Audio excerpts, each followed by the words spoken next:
17 तारखेला आपली आषाढी एकादशी आहे, त्याच्या अगोदर 2 दिवस आणि आषाढीचा दिवस, एकादशीचा दिवस आणि दुसरा दिवस परतीचा दिवस देखील त्या दिवशी आपण दशम्या त्या ठिकाणी सर्व वारकरी बांधवांना देणार आहोत।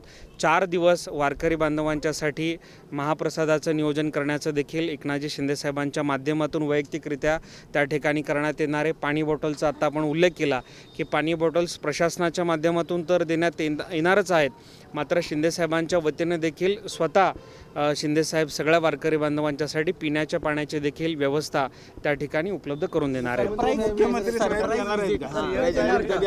मला परंपरा त्यांनी सुरू केलेली आहे, हां बिलकुल खरं आहे, यावर्षी देखील ती परंपरा कायम राहणार आहेत। मुख्यमंत्री एकनाथजी शिंदे साहेब वारीच्या अगोदर मी तारीख आणि वेळ या ठिकाणी सांगू शकणार नाही, कारण ती सरप्राईज व्हिजिट असते, कारण सरप्राईज व्हिजिटमध्येच ग्राउंड रियालिटी काय आहे हे कळतं।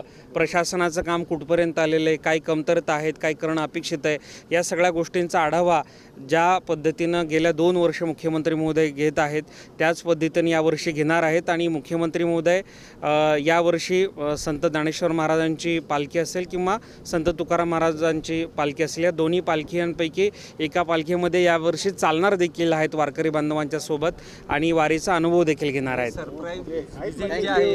फक्त मंगेश चिवटेंना माहिती आहे का सरप्राईज?